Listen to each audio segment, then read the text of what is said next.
for Google Playground, aftermath.media. Their website includes years of archived shows and podcasts from Ground Zero with Clyde Lewis and The Secret Teachings with Ryan Gable.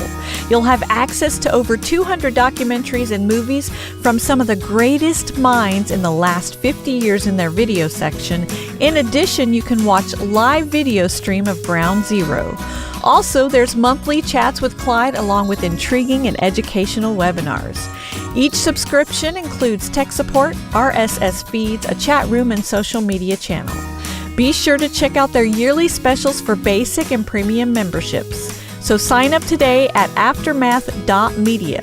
That's aftermath.media. Hello, fellow Americans. I'm Alan Johnson, representing Freedom Gold USA.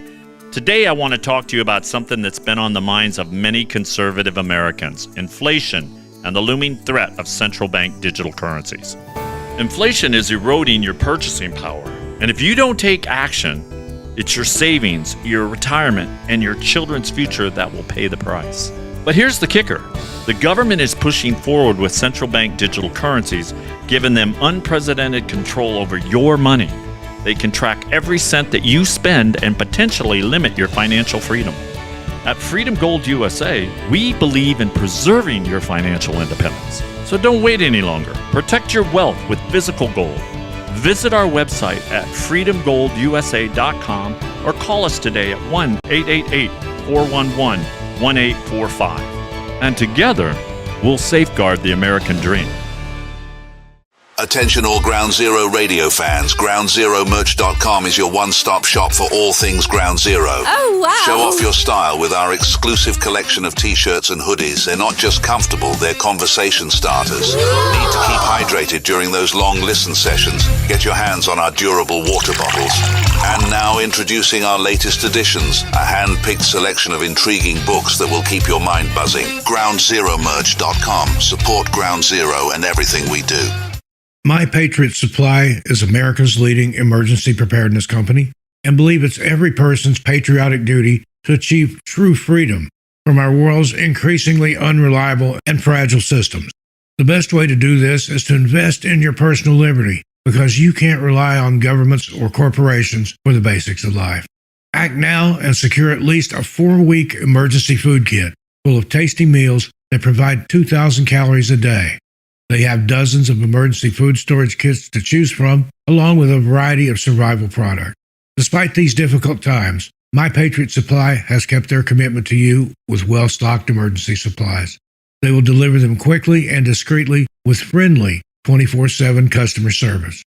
Stay alert and prepared, friends. Let everyone else take tomorrow for granted. Go to preparewithgroundzero.com.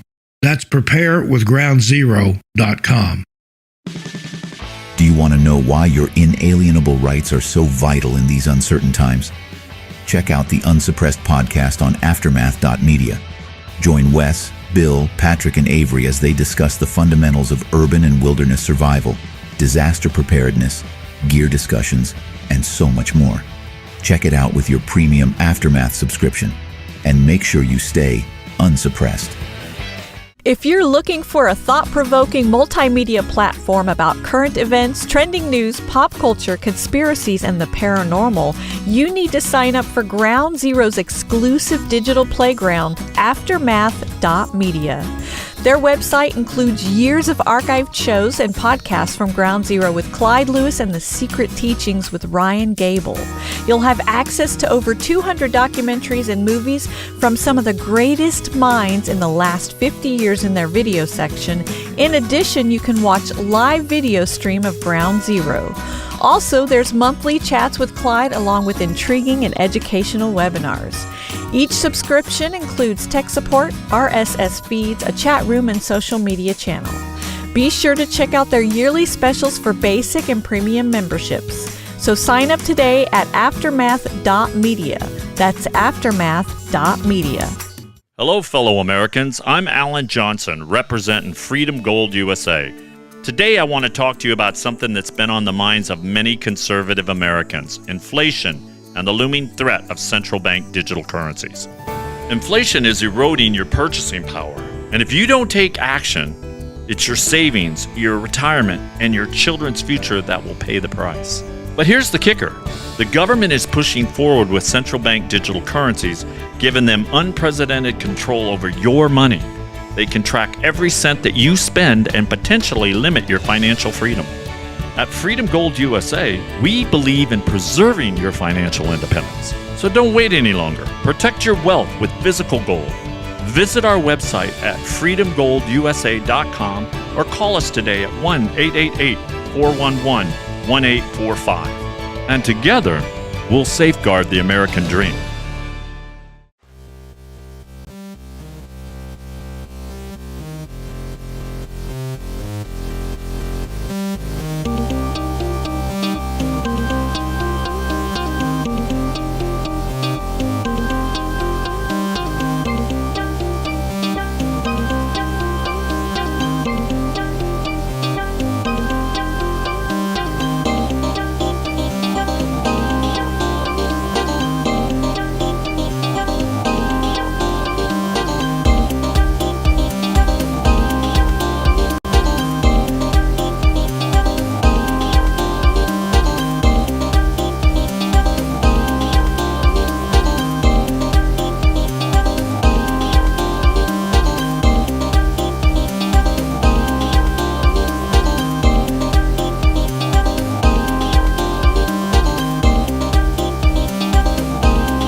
Welcome, ladies, gentlemen, and hermaphrodites.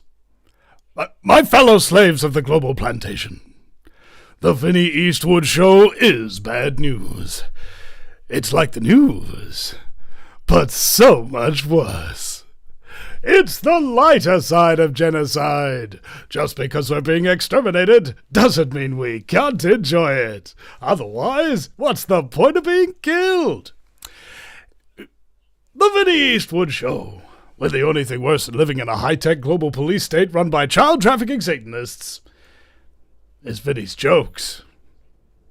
My very special guest that's going to be joining me today, ladies and gentlemen, is the quite lovely Samantha Edwards, who's been collaborating with Counterspin. Now, she's having a few technical issues, so we'll come to her in just a few minutes. So if you hear a little Skype doom doom doom doom doom thingy on the live stream, that's just the guest coming on in. So, without, as they say in Palestine, further ado, we are going to be doing a little bit of housekeeping here whilst we wait for our lovely guest Samantha to arrive. So first of all, River of Lies, the New Zealand Scamdemic. Myself and Billy TK and his editor Ted are working away on the second episode for this. Episode 2, a safe and effective investigative documentary. So if you want to donate to help with the production costs of all of this, please go to riveroflies.co.nz and donate today. You can also see the first episode for as much as a little $20 donation. And on the homepage there, if you already have made a donation to this documentary in the past, you can click just below the player and they will send you out a free link to watch the movie. So it's anybody who's really donated to Billy TK within the last year or so, $20, mate, we'll give you a copy of the doco to see. And my sponsors, reopen.nz, a directory of anti-mandate, pro-choice, all-inclusive businesses in New Zealand. I'd encourage you to go to reopen.nz and add your freedom business on the list. We've got so many different companies from different modalities and different trades from all around the country that have added their freedom businesses to this massive list over at reopen.nz. And if you would be so kind as was to add your little business there, ladies and gentlemen, it would be just fantastic. Moving on from that, my other sponsor, HoldenHealthcare.com, has, basically the reason I'm alive at the moment and in any measure of health is I think basically due exclusively to David Holden. He just said, Vinny, do you want to die? And I'm like, no, I want to live. And he's like, okay, well, you can't do this and you can't do that and you can't do this. And, I was like, yes, sir. All right. He was like, Vinny, the liver's classified from 1 to 3. 1 meaning very good, 3 meaning very bad. And I go, well, what's mine? He says, yours is a 9, Vinny.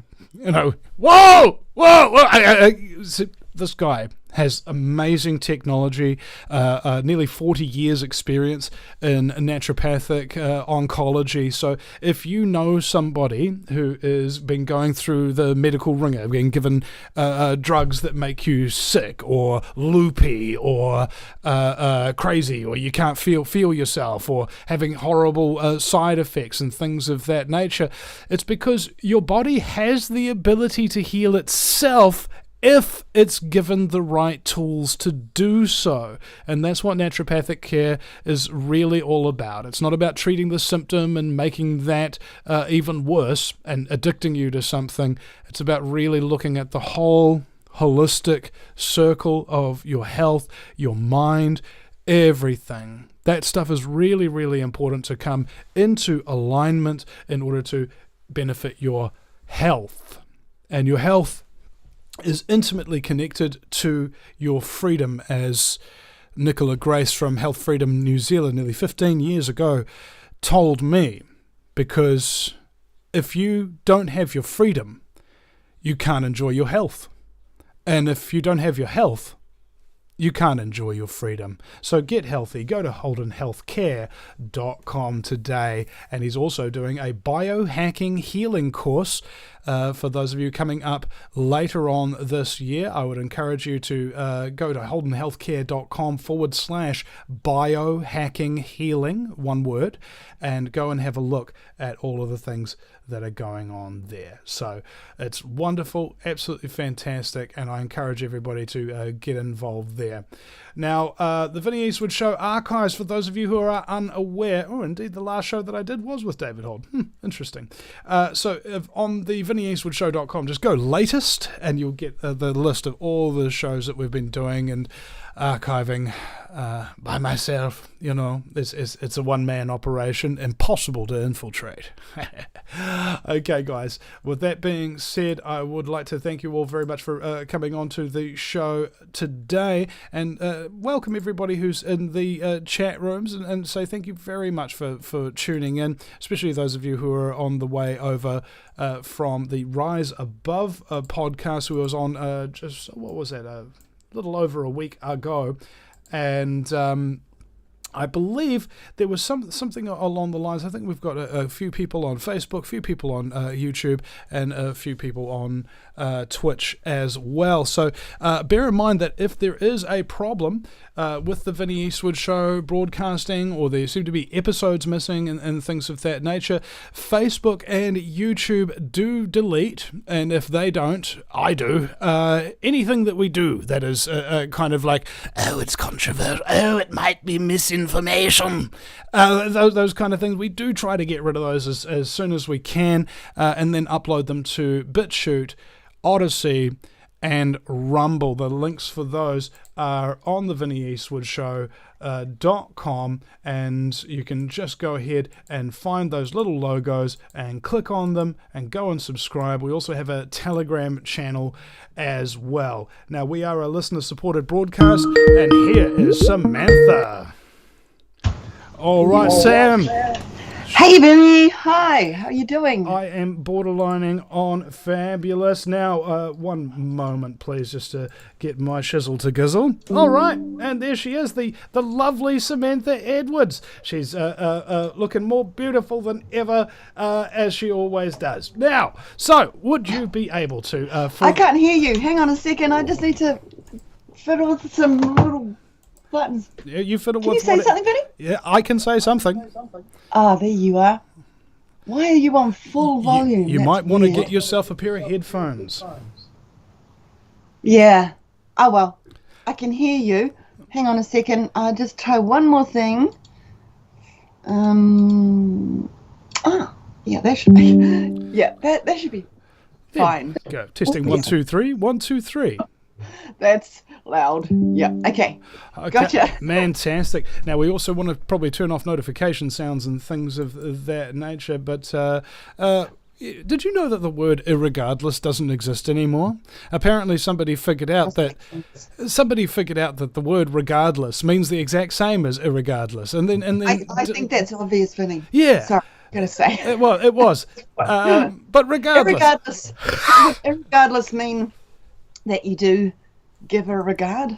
Well, I was thinking it was more along an agricultural route where it was regardless of the amount of irrigation that your farm has. That this is how it works. But anyway, I digress.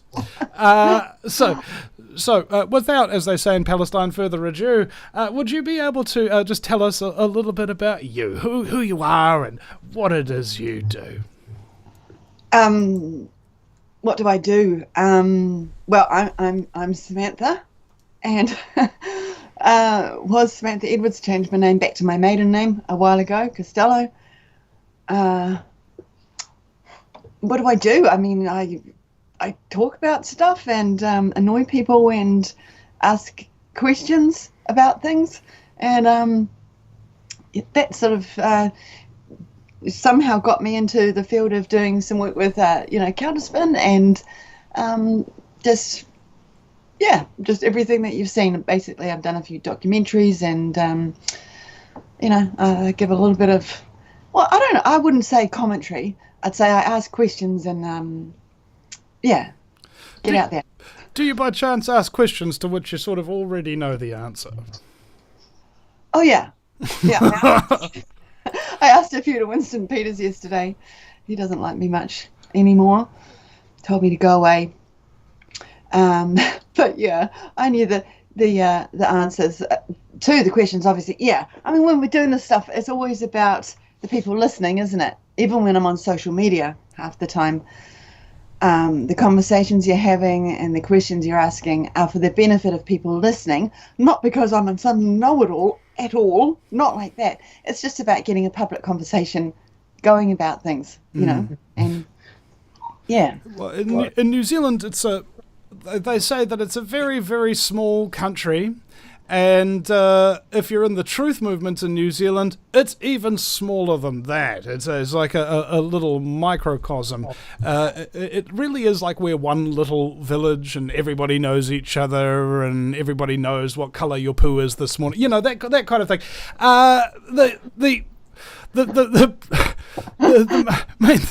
main point of that digression, of course, is how do we all get along, and is that even necessary? Because what if there are people among us who aren't entirely honest, aren't entirely truthful, misleading people down the garden path, people who are agents and things of that nature? Now, when I talk about this, the main thing that happens to the audience is they don't want to hear it, all right? And the reason why they generally don't want to hear it is because it's very discouraging, okay? And I noticed this when I first became an activist and realized that other activists would steal things from me, would badmouth me, and try to sabotage me and that kind of thing. And I was like, well, this is... I thought we were all together. I thought we were all operating under the same rule book. Yeah. I thought we all understand that we're being enslaved and subsequently exterminated by ruthless criminal sociopathic scumbaggery and didn't have any fundamental disagreements. But yet... I know. Yeah, I was totally flabbergasted, bewildered, and I still am, to come into this movement, absolutely, as you described, and think, oh my God, it's so good to find other people who know what's going on. So, let's go do something about it. And then you find out that, oh, well, actually, there's a little bit of a mole over there. And that one too. And actually, whoa, half of them are actually, it's like, what, 80%? I mean, I'm just saying with, all the groups and all the, it's either compromised, there are it seems so many are either compromised or controlled, and that has been amazing. Yeah, and then of course outside of that, you've just got those, I guess, that just don't like you, have a different opinion, or jealousy, or whatever it is, or different faith. I mean, that's been a big thing as well. So yeah, there's been a lot to try and work through. And let's be honest, we don't have time for that. We just don't have time for that. It's like, this is urgent. It's urgent. So, I don't, to answer your question, Vinny, I don't think it is necessary that we all get along, but I do think that we need honesty, a baseline of honesty, not to be deceiving one another, manipulating one another, and then, let's just sort of like get it together and do it. But yeah. But it's a hard question, because you're asking me this, Vinny, and people will say that I am the shit stirrer. That's what I do. I cause division. But I very much disagree with that. Yeah. I think it's along the lines of saying that telling people to take the jab is causing division. No, people need informed choice about who they follow, who they listen to, and they should have a right to know if they're being hoodwinked. And often you can't even tell, because I think you have to be in it and really have your head under the covers, Edward Snowden style, for some time before you even really start to get a sense of what an agent versus a fighter for freedom actually looks like. And I think it was confusion was the role of the Central Intelligence Agency. And if people are disagreeing and fighting and things of that nature about, are there white hats, are there reptilians, that kind of thing, anything that you can't actually make a practical difference in your time right here, right now, if you're spending 10,000 hours researching into it and haven't spent 1 minute going out and actually doing some good in your own community, some way of creating something that makes the world a better place. I mean, that's what we're supposed to be here to do. All these peripheral issues, I believe we can argue about those after we've stopped the criminal cabal full of ruthless criminal child trafficking Satanists from enslaving and exterminating the entire human race. I mean, after that, then we can just sit down, we can discuss anything, we can go through it line by line, but in the meantime, let's not argue about it, let's just focus, let's just work together and get the shit done. However, when you're dealing with somebody in the truth movement, the vast majority, I think all of us, have some form of complex post-traumatic stress. Something horrible happened to us that took control of our lives away from us from between 1 and 6 months. And so we no longer react to threats like we once do. We used to be able to think about the threat and then process our emotion about it and then react to it. But now, the second we even get the slightly intentional thing that there might be a threat, we react, that kind of thing. So you're dealing with a practically survivalist people in terms of their consciousness, and they're very sensitive, and they are prone to getting aggro, and some of them have hope in certain things, whether it be their religion or the white hats or something of that nature, that they've based the stability on their life upon. And when you try to break those chains and tell them no, you are actually a slave and you are going to die unless you work together, and it doesn't matter what you believe, they can get very upset and accuse anybody of anything just based upon their own personal kind of mental illness, which I think we all suffer from to lesser or greater degrees. That's my opinion on it anyway. I honestly would say we're a bunch of people that have overcome stuff, and it has grown us.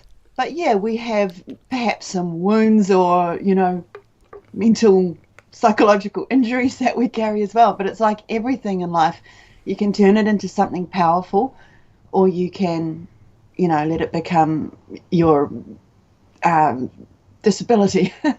But so yeah, I mean, in all things, we have our strengths are often our weaknesses, and I think in the freedom truth movement, we are a bunch of people who have had to push through some stuff, and we've had to discern, and we've had to fight. You know, psychologically, we've had to fight. And so, yeah, we might have issues around that, but that's what it's also allowed us to be here, recognizing stuff that other people haven't recognized. So, yeah. Well, it's when you're trying to figure out everything, like the 360 degrees of manipulation, every single subject, every single interlay and what have you, it's impossible to do that by yourself. And it is said that we all stand on the shoulders of giants, the old guys, Jordan Maxwell, G. Edward Griffin, David Icke, and so on and so forth, who are much the progenitors of what we call the modern truth movement, which only really started to hit its stride in I think probably the early 2000s, maybe the 2004 to 2008 kind of thing is when a online digital truth movement really started to come into its own. That's when I started. And honouring and acknowledging those who have come before, whose bones we walk across towards freedom. This is something that I think a lot of people who are new to the movement, who've just come in, they don't have the respect. They don't have the honour for those who've come before and laid their entire life's work and died before it's complete. You know, there's a great sadness. So many people who've come on this show who shared amazing knowledge with me aren't here anymore, and sometimes their deaths are very difficult to bear. Right. Yeah, really good point. Really good point. And I guess that comes from the panic of being chased by globalists. You're like, let's just do this thing. But yeah, respect and you're right. Yeah. Did you meet the sheriff? Did you meet Rem? I have got him coming on the show. When? I got him next week, I think. Let me see. I've got my thingy here. Yep. Rem? You've got Rem coming on next week? I think so. Let me see, was it the March the 25th? Oh, I've got John Armstrong, the common law sheriff. Are you talking about a different sheriff? I'm talking about a different sheriff. The one, he's actually booked in for end of life treatment. Oh, no. I think it's tomorrow. Sorry. Go there. Counterspin and a few people met with him yesterday over in Waiheke Island. And said his farewells. I think they're going to Shooters or something. Sorry, I thought you might have known him. He's the one that he owns the van that had the bars around. Oh, I've seen it. Yeah. Yeah, I never met him personally. But just when you're talking about respect, it's beautiful to see the amount of respect that people have shown to this man, and they had this wall up to put tributes on, and I wasn't going to because I had never met him, even talked to him. I don't even know who he is, apart from his van. But I was so moved by seeing everybody else's tributes and realizing, wow, the impact that we have on one another. And it's funny that you even mention it, Vinny, because the conscious thought actually went through my mind of someone that I don't particularly like. I think it was last night, and thinking, actually, I think they were the one who woke me up to a lot of things. So perhaps I should, reconsider my thoughts around that person, because there's, respect due.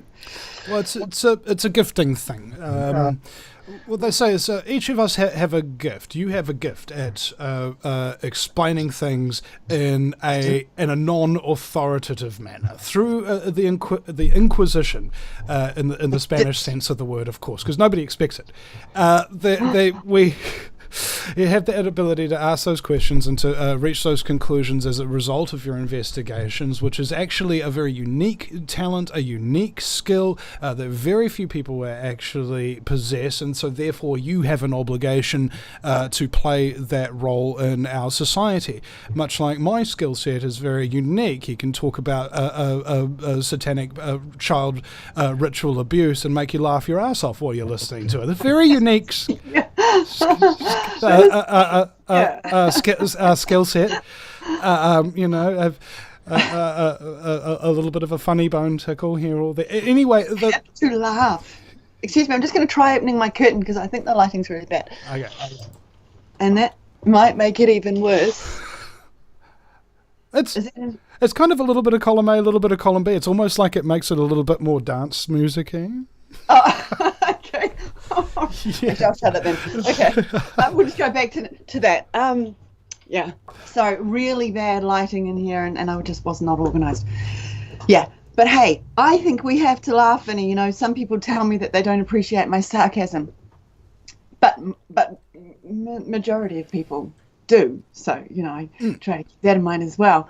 But yeah, man, we have to laugh. It doesn't mean that it's funny. It means that we are holding it lightly and not, you know, walking around enmeshed with the evil that surrounds us.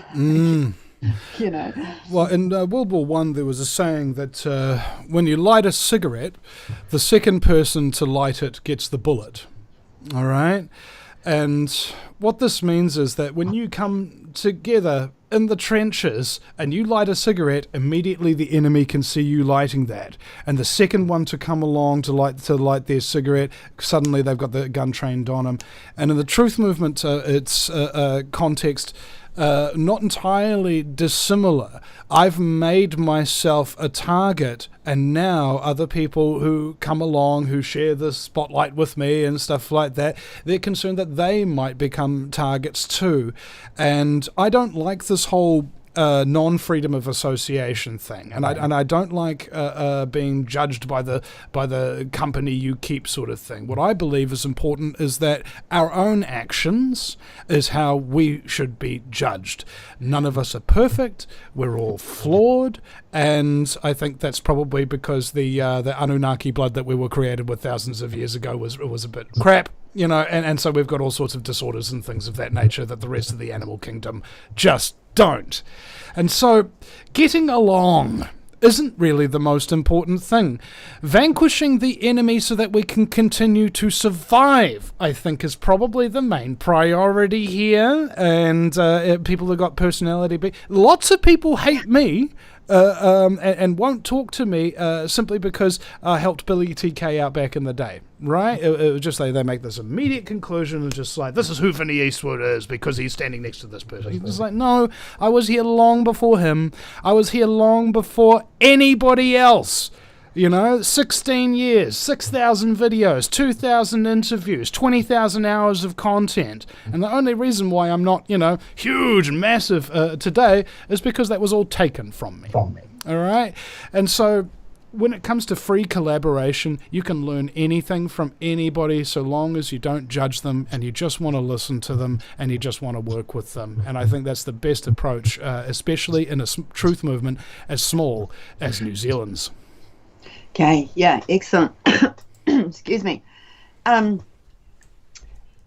Yeah, I agree with what you said there. I guess apart from the last little bit, me personally, I do use judgment. And if somebody's, you know, profiting out of the jab in their car park or doing other things that I, you know, learn about that causes me to not trust them, then I don't want to hang out with that person. You know, and I think that is important, but that sort of like stems back to what you said at the start of that little, you know, piece there, that it's about survival. It's not about whether we get on, because the reality is, I mean, even Derek Tate, I reckon me and him could have some good laughs. You know, we could have a great chat. But I despise, you know, what he stands for or his actions, I guess. Not the person. It's not the person. I don't know how they got there. You know, I haven't walked in their shoes. But I will use judgment and say, that's not for me. I'm not going there, sort of thing. But I don't think it's about getting on. It's, you know, which is why I will say over and over, this is not personal. It is not personal. When I'm talking to anyone about this stuff, it's not personal. It's about just, you know, let's just get to the truth of it, because you and I don't, not you and I, but, you know, whoever, we don't need to be best buddies. Mm-hmm. That's not what we're here for. It's just get the truth out there. And, you know, like you said, it's urgent. It's very important that we survive, I would think. But to a lot of people, it seems that harmony is actually more important than surviving this. Those people. In my opinion, those people need to shut the hell up. Like, honestly, they don't know what they're talking about, and they don't know what they're doing, and above all, they don't know what they're dealing with. Okay. Psychopathic people, sociopaths, intel community, infiltration, borderline personality disorder, narcissism. These are plagues upon mankind, often invisible enemies that you don't see unless you shine the light on it, that you don't understand unless you've got the courage to look. That is where darkness grows, only in the dark corners that you refuse to shine the light. Yeah. Well said. That's so true. Yeah. That's right. I mean, that's what we've, known through the decades, isn't it? That's how these things are done. They don't come in going, we want to cull you. Come over here so we can cull you. Mm. They do these things subtly, and I think that is a big key of it, Vinny, and that's really hard because the truth is they don't know what we're up against. For example, I don't know what your opinion is on New Zealand First. I don't necessarily go there, but I was at the Winston State of the Nation address. Is that what it's called? Yesterday, and good people. My goodness, you could feel the hope in the room. It was like a religious experience, It was like church, because he's just giving them so much hope. And when he says no more COVID-19 mandates, everyone cheers the loudest. So this room is full of hundreds of people who are aware of that, who know the danger of that. But all the other stuff, they're not aware of it. They're not aware of who they're dealing with. So I can go and butt heads with those people and say, wake up, But they're good people, just filled with hope, and they're gravitating to the voice that they think is giving them that hope, and they're not aware. I was thinking, what if they're not actually good people? I was talking about some people in the truth movement who I feel are not nice people, but they're good people, right? That actually there is a difference. I like those people. Yeah. Sorry, I do. Yeah. Yeah, and that's, I think, Brent, who drives a train, he told me that there's a term that people who are in the truth movement, who are onto it, notice I call it the truth movement, not the freedom movement, because without truth you can't have freedom. I know. Stupid name. He says that there are people in this movement who've only just recently woken up. They haven't done their 10K, their 10,000 hours, which you do your professorship in truth, where you sit down and you listen to 10,000 hours of podcasts and documentaries and things of that nature to figure out even a slight inkling of what's going on. Most of the people who are recently, quote unquote, awakened, part of the freedom movement, have not done that. And Brent calls them the truther short bus or truther training wheels, because ostensibly they've been held back from the much deeper, broader and scarier realizations that only happen when you pay attention like your life fucking depends on it. Yeah. Can I say, though, I mean, I wasn't awake. I knew the Twin Towers was a sham, but that's really kind of about all I knew, I'm going to be honest. And, as much as I'm sort of embarrassed about that I thought Jacinda loved me, I honestly did, Vinny, at the start. I was such a sweet-spirited lady. Oh, my gosh. But, and so, I don't mind admitting that, because if it helps someone else who's in that place, it's like my Christian journey and my Destiny Church journey, all of it. I don't mind the humiliation, because empathy is a good thing. It's good to be able to understand what someone else is going through and be able to help them. But anyway, what was I saying? I didn't do those hours, Vinny. I'm not like that. I don't watch anything. I don't really even watch much now.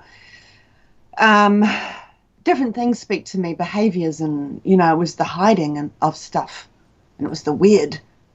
What? We're not allowed to watch the live stream of the mosque, or you're going to go to prison for 25 years, or whatever it was. It was like, what? That I understand behaviors. That's what was my red flags for all of this. But I don't know. I think, some of us are naive. We are. But the difference for me is when you get this information, when someone tries to talk to you, do you scoff at them? Do you mock them and ridicule them? Or are you prepared to have a conversation, a discussion? And I've always been prepared to have a discussion. I don't mind robust discussions. I don't care if they go all night, if it's something important, And I just think that that's the difference. And I mean, have you noticed with people that you meet, you can sort of tell straight away if there's any chance, or if these people actually might listen, they might take a seed of what you've said, and that might grow some roots in time. Yeah. It's about busting through our various illusions. We are under illusions that have been perpetrated upon us, and we have, as a result, internalized them and then made them our own, and now we have a false self-image, right? And I think maybe that was probably the biggest part of waking up to activism to me, was recognizing my own flaw, how stupid I am, how naive I am, how easily manipulated, how much I want to trust somebody who's going to come along and solve all my frickin' problems for me without me having to get off my ass. And then after a while you realize, there's actually laws that work in the universe. How do you determine facts, Vinny? Well, you use the trivium methodology, which was taught to children in the 1800s and stopped being taught to them as soon as they started having public schools, for a very good reason. Because it allows you to determine what is and is not a fact by asking the questions that they teach in sixth form journalism school at Waiheke High School many years ago. Who, what, when, where, how, and why. Just like if you're trying to figure out whether or not there's actually a three-dimensional object in there. It has an up, down, left, right, depth, and front. Okay? These are facts. Can't get away from them.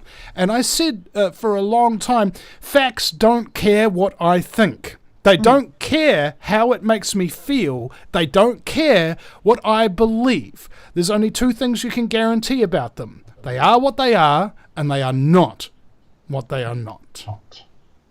Yeah, they aren't going to change either just because you don't like them. Yeah, that's right. That kind of dark realization, Yeah, but it's a great realization. I mean, yeah. It's humility, really. It's like you don't have the ability to make things the way that you want them to be. So you have to, learn to deal with what actually is. So, yeah. Yep. And this is the main problem with society at the moment, is people who don't care how things really are. They only care about how they feel about it. Oh, you can't say this about that person because I feel that they're very nice. Oh yeah, did you see the underground dungeon where they tortured and satanically raped children, did you? Oh no, I didn't hear that, but I'm not going to listen to that because that makes me not feel very nice. It's just ugly. Yeah, I know, totally. I mean, gosh, the tamaki thing, I got to admit, it was a beautiful example because it was so stark and real and obvious, it's just so obvious. That was exactly what I dealt with there. It was like, okay, so you've got a wolf in the pen, but you don't want to talk about that because Susie likes that wolf. And yeah, there are a few lambs. There's a few carcasses around and a few missing. But, let's all just get along. And yeah, it's the whole Fabian thing, isn't it, Vinny? Mm. You've seen have you seen the crest with the the wolf in sheep's clothing, and the other logo of them is a tortoise wielding a hammer. That's right. They move. Hammer stoutly, pray devoutly. Yeah, they move slow, so that you don't even notice that they're moving. And then as soon as they're near their goal, all of a sudden the hammer comes out and whack! There's nowhere to go because you didn't see him coming. You didn't think about it, did you? You didn't prepare for it, did you? And that's why they are being successful in dividing, conquering us, and destroying every aspect of freedom that generations previous had fought and died for as the measure of their existence. They earned that for us, and we are squandering it because we're too cowardly to die and to fight as our ancestors did, without fear but with purpose. Yeah, it's deeply frustrating. It is, it is. I mean, it's just, I was thinking of that hammer stoutly, pray devoutly thing when I was just looking recently at a lot of the things our mainstream media, aka government, pretty much, is dropping into the media to create a racial divide. Oh yeah. Just little things constantly, and they're getting more. I think it was a couple of days ago we had that one about the editor's comment that said fragile Pākehā. Did you read that one? Oh, sorry, it looks as if we may have offended some fragile Pākehā. That is so racist, man. It's so racist, but it's deliberate, and it's just a slight step up from last time. And then there was another one yesterday, I can't remember, and they're just saying things like, try not to get offended, it's just a gradual thing. We had the, co-governors, they're just gradually bringing it in a bit at a time, so we just get a little bit more resentment, and you can see what they're building. And it's, you got to be so discerning, don't you? Mm-hmm. I thought about the ways of manipulating people. So we have loyalties to things. We have loyalties to people, loyalties to ideology, and quite frankly, truth is more or less the only loyalty that's actually worth having, because on the opposite end of the spectrum, truth is what orders chaos. And at the moment we have a very chaotic and, dare I say it, demonic society, if you look at the aspects of demon characteristics and things throughout religion. And then you look objectively, just without any malice or no cruelty, no blinders on or whatever, and you have a look at the current system and the current people who are in charge. Yeah, we're being ruled by demons, right? And you can just come to that conclusion. Now, because that's a very dark conclusion and it doesn't really allow you to retreat, people will either refuse to believe that because it means that what they're up against is inhuman, and it's very difficult to pass and face an inhuman threat because it's utterly unlike you. And that is what makes them so difficult to understand, is because if you're coming from a perspective, and that perspective is the direct opposite in every way to which you've been raised, to what you've been taught, and this is what you actually now have to deal with. It's like going to a university and getting your degree taken off you and then having to start your degree again because they told you everything was BS. And that's a huge blow. So people go through the grief process. I mean, a lot of the people that are walking around now who aren't awakened in any way, shape, or form, they're still in the denial stage. And then those of us who have only just awakened, we get into the anger stage. And then those of us who've been awakened for a little bit of time and are so upset about how much information we're taking on and what it's doing to our consciousness, how sad and lonely we get, we start to bargain and we try to get ourselves back into an employment situation. And then when you've been doing that for a while, you realize that you can't unlearn what you have learned. You can't unknow what you now know. And the inescapability of that triggers the depression part of that grief process. And there are those of us have made it through that depression and reached that level that the vast majority of people in this movement or in the world in any other fashion will never reach. Acceptance. Yes, this is happening. No, it can't be denied. And yes, I play a role in the success or the failure of the human race at large. My obligation is thus, and I cannot shirk it because it is the right thing to do and needs no further justification. That is the conclusion that everybody must eventually get to if you don't want to get enslaved and exterminated by ruthless criminal sociopathic scumbaggery. All right, let's just... You've memorized that, haven't you? Yeah, I would say that depression, because I'm familiar with that feeling, usually goes when we deal with the thing, when we do the right thing. It's a necessary sort of transition. It's the point at which we are deciding which way we're going to go, how we're going to respond to the truth. You know, and like you said, there's always that option to, you know, because truth has always been it's true north, isn't it? You know, what else would you want to govern your bearings on other than true north? Why would you want to pick anything else? But a lot of people do, because it's where they want to go. They want to go somewhere else. They're not interested. But, yeah. But in regards, can I just touch on what you were saying about the demons and stuff? No, you can't. Of course you can. Go ahead. Go ahead. Okay. Yeah. Oh, God. Flashback of yesterday. No, guys, go away, woman. Oh, you're a joke. Anyway, yeah. Okay.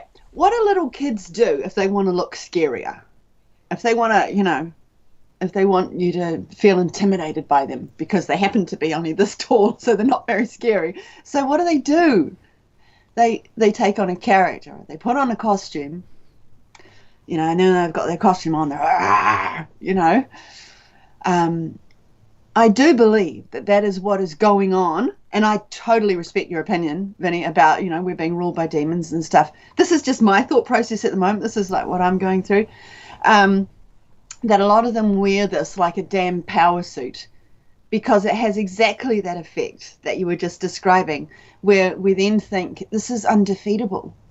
Oh my God, there's satanics and they're so satanic and there's demons everywhere, and this is the devil. We can't beat the devil, you know. So I do think that they wear this stuff, and I'm not 100%, okay, but I think they use this stuff, like people like Maria Abramovich, or a lot of the stuff that they do. I think sometimes, I mean, maybe even subconsciously, it makes them feel more powerful. Because they're dweebs, most of them, let's face it, you know.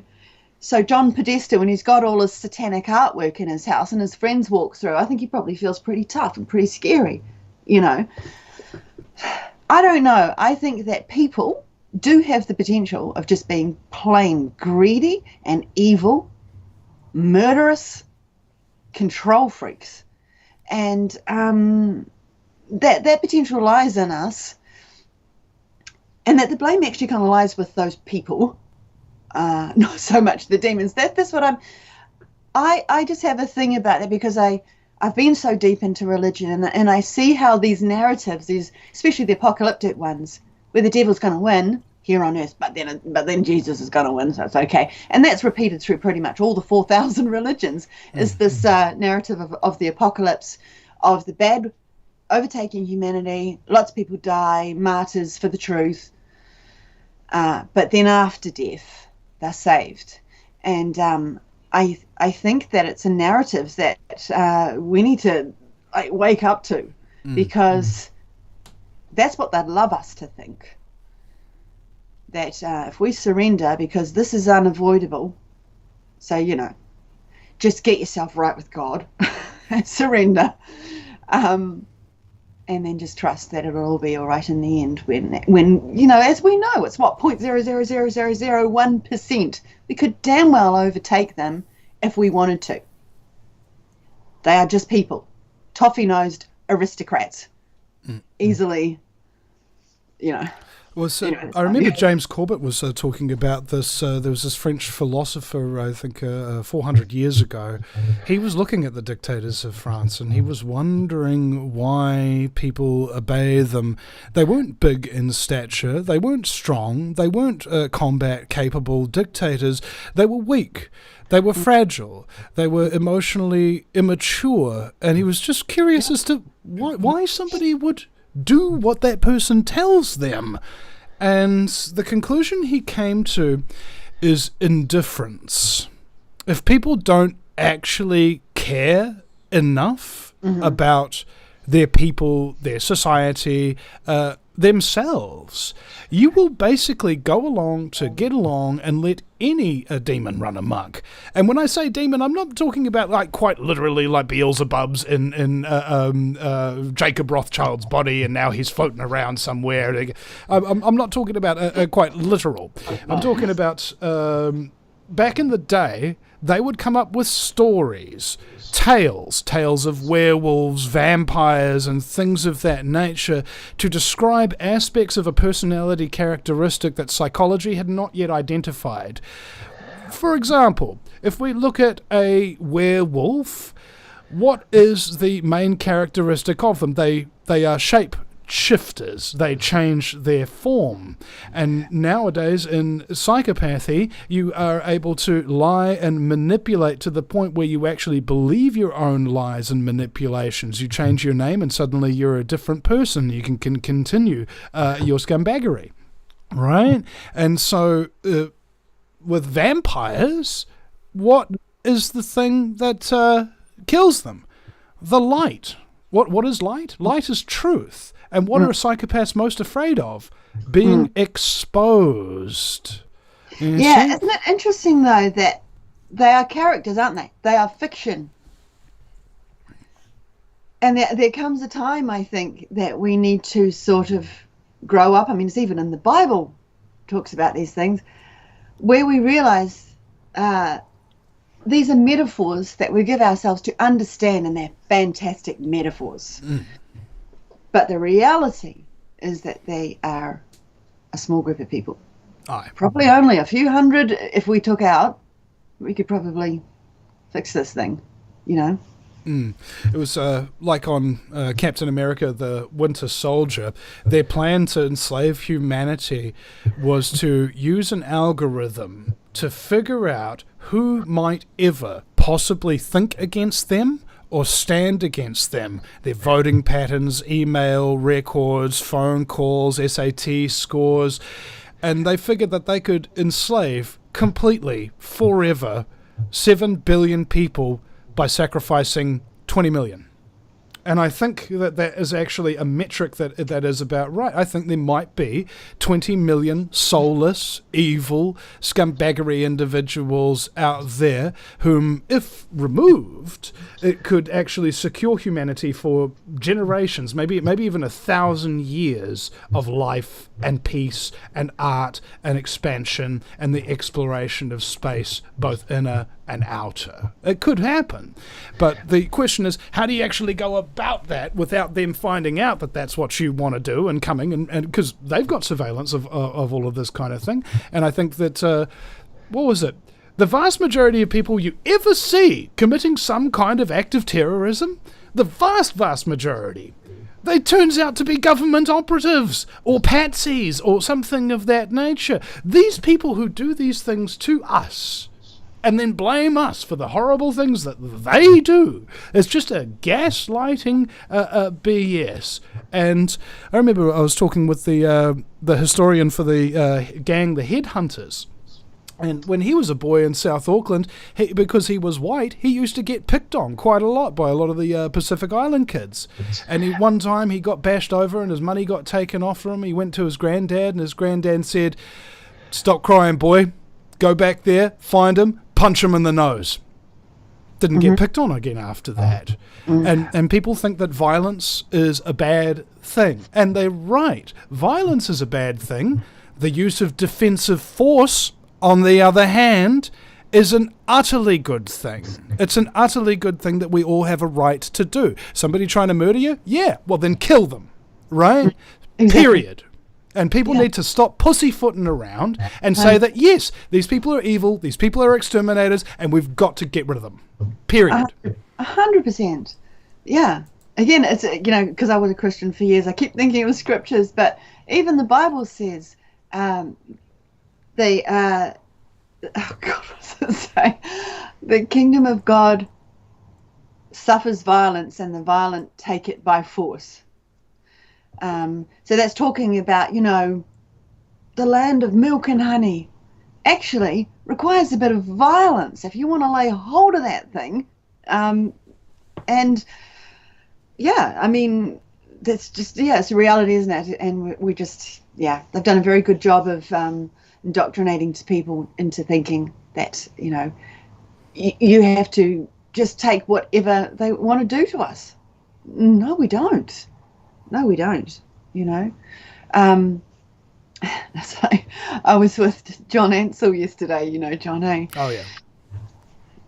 And the way he puts things very, very simply, clearly, he goes, we're in at this Winston thing.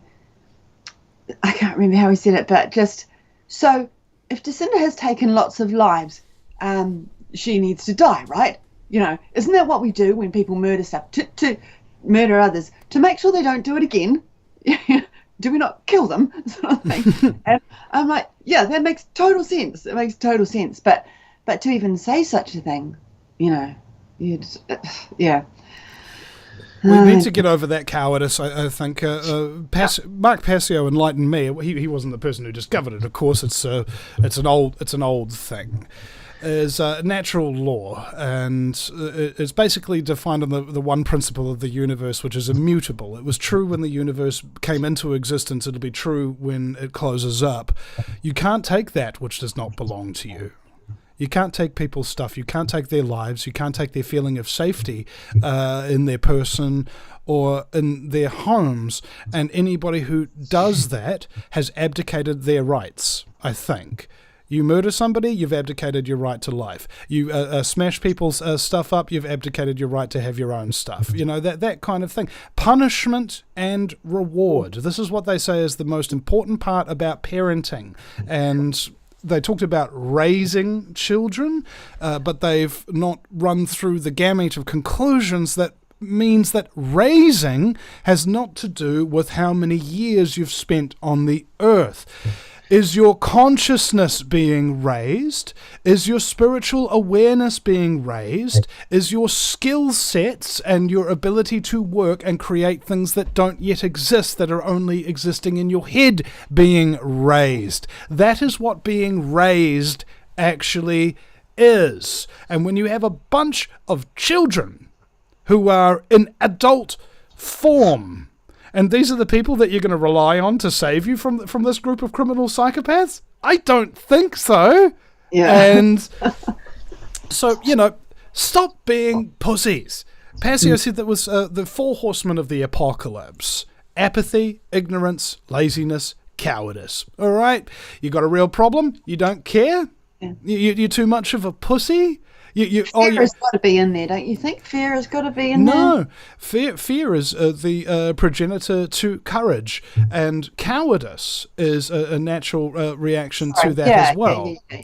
Damn right, yeah. Right? And so fear is a natural reaction that we have. You might fear losing your partner, you might fear losing a leg, but the difference between somebody who is courageous and cowardly is a courageous person will go ahead and do what they know to be right, regardless of the risk to themselves.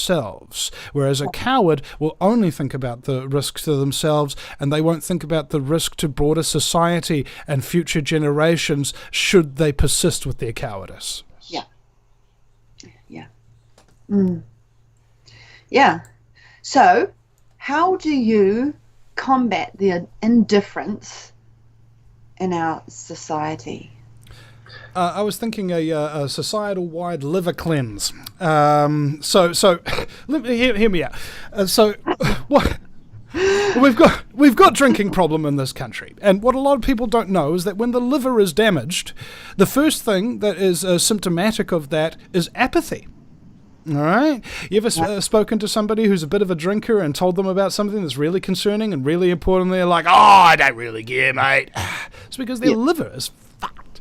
All right. They've been having too much sugar, too much carbs, too much coffee, too much cigarettes, too much alcohol, and too much stress in their life, and that all puts stress on the liver. And so when they clear all of that out, they'll suddenly realize, "Hey, wait a second. I actually now care about things again. I'm willing to actually make sacrifices again. I'm willing to have the energy and the motivation to do it." So, because my conclusion at least, is that societies has been engineered both through diet and daily habitual practices to accentuate a society-wide liver damage in the aggregate. Principally because what can you do to a population who really don't care about anything? Yeah, well, that's why we got called useless eaters, because that was kind of the state of us, actually. Mm-hmm. And they are the ones who fed us the diet that made us so freaking useless, right? It's gaslighting. So Yeah. All right, so there's two elements here. There's blame of those people who are actually responsible for it, and then taking personal responsibility for the actions that we have. Like if a relationship is bad or whatever, as they say, it takes two to tango. And so if there are manipulative, psychopathic, demonic entities and things of that nature, we are the one who gives them that power. We are the one who obeys them, and we are the one who chooses not to oppose them. And so therefore that's all on us. You can blame all you want, and that will never solve a single problem by finding out who is accountable. Holding them accountable, on the other hand, and blaming yourself for not doing that is what makes society a slightly better place. Furthermore, the education system's been entirely corrupted, and the ancient ways of the trivium, ask the questions who, what, when, where, how, and why, isn't being taught anymore. The second element of it, dealing with mathematics and music and physics, that's not really taught anymore. In fact, I don't believe that we've got even any physics or chemistry or biology being taught in New Zealand schools anymore. What's the science of the future going to be like tomorrow, I wonder?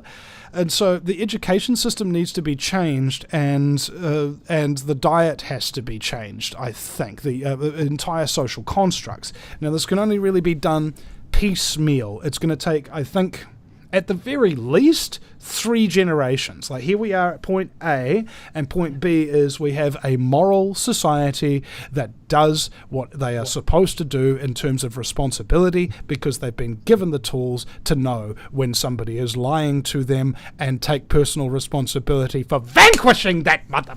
You know? Yeah. Yeah, well... sorry, something just went through my mind. I was just talking to a friend in Australia who told me that they're starting to clamp down on homeschooling, that they have to teach the government curriculum. This was Queensland, that it was starting to come in, that they had to teach the government curriculum in their homeschooling. Just, I don't know, I just thought, yeah, like, you know, how do we take hold of this thing, because they are going to try and enforce this doctrine, because it's not education, it's doctrine, and it's not who, what, when, where, how, why. It's who. That's it.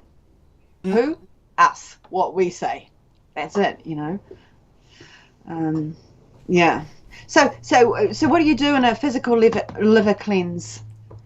Okay. Well, first of all, stop poisoning yourself, stop drinking energy drinks, and stop drinking coffee. I had to do a full month-long cleanse, and you got to have raw beetroot done into a smoothie. I think Brett Elliott does an amazing liver cleanse program. So all of that hippie natural health crap and all of these that kind of fairy type people, they actually have a part of the puzzle that's very important for solving the whole thing.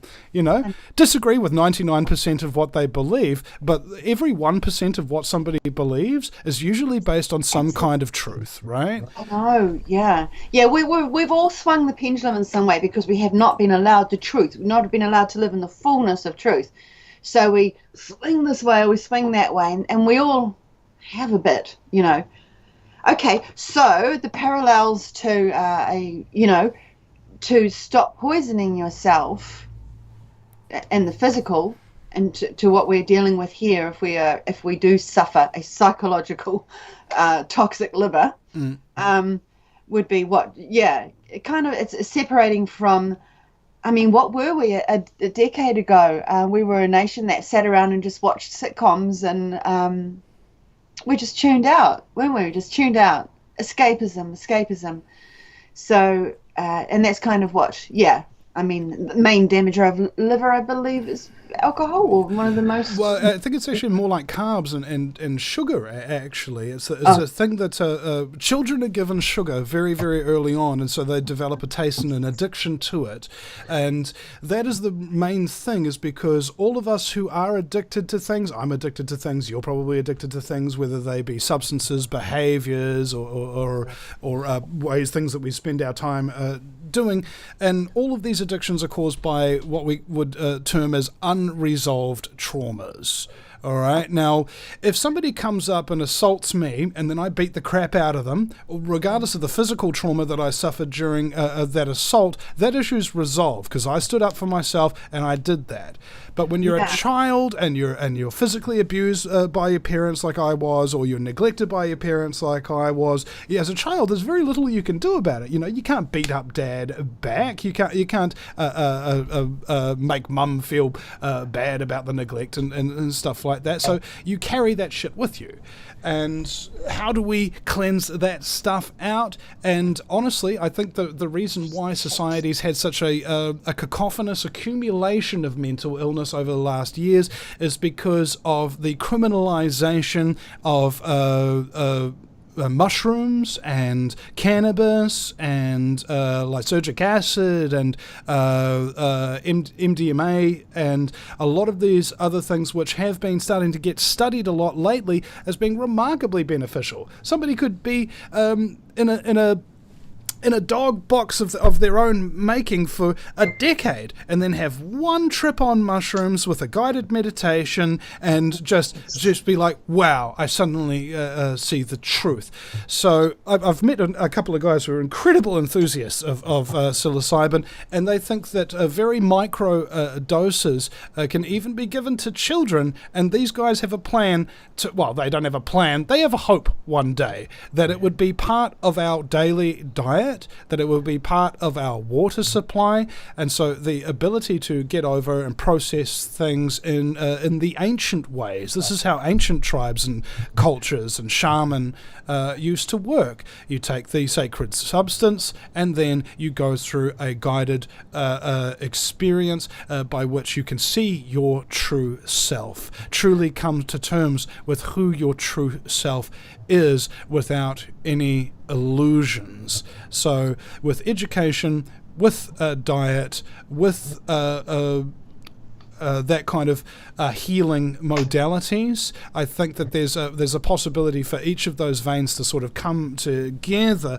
and affect on a society-wide level human consciousness, because it is our consciousness that is enslaving us. It is our consciousness that is taking us down dark roads. It is our consciousness that's allowing us to be misled by wolves in sheep's clothing, and we need to reclaim that which belongs to us. Yeah, fantastic. Yeah, true. And fluoride certainly, doesn't help either. Yeah, so interesting. I hadn't really thought of that. So you think, part of that criminalizing of these substances that can give us epiphanies, give us breakthroughs to get out of the mindsets that, we have. Interesting. Yeah. Yeah. Wow. What a great hour of talk radio, Samantha. We're at the 59 minutes. Radio. 59 minutes and 46 seconds. We're on radio, we're on Twitch, we're on YouTube, we're on Facebook. And I have totally... Okay, I was going to say, I didn't need to do my makeup. But no, we are actually on video. And you did it remarkably well, darling, especially in the time frame that you had. Now, can people who are talking in the chat rooms and things like this, I would like to apologise to each and every person who listens to this show. I don't concentrate on the chats. I don't interact with you guys enough because I'm just focused on my guest and having this conversation, you know, that kind of thing. So I don't want you to feel like I don't love you, like I'm not paying attention to you. What I'm trying to do is just make a great show for you, and I want you to know, each and every one of you, that you are loved. You are very special. I've met hundreds of my listeners over the years in person, at festivals, at bars, at events, and things of that nature. And you're all real excited, like, oh my God, Vinny, I love you. And then after a while, just having a chat, you realise that I'm just like you, suffering unresolved trauma, doing what you can with what you got, with a reasonable sense of humour, a reasonable level of intelligence, and incredible skill sets and great stories. Yes. That's exactly who each and every one of my listeners who I've met in person is. That's their characteristics. And I am humbled and grateful for each and every one of you that listen to this show, that you would deem me worthy of being a broadcaster that you want to listen to. And I'm grateful to all of my guests, the thousands of them that we've had over the years, and Samantha too, for basically giving their time to share their wisdom that they've often suffered greatly to obtain, and they give it so willingly and so freely so that others don't have to consider suffering, so that others don't continue to feel alone and persecuted by the dicks who don't see reality and don't want to see it. The dicks in your life, your friends, your family, that kind of thing. Most of us lose all of them because they were never really our friends, they were never really our family, because unless you have an honest relationship with somebody based upon the truth, the immutable laws of the universe, there is no real connection there, because there is no consciousness.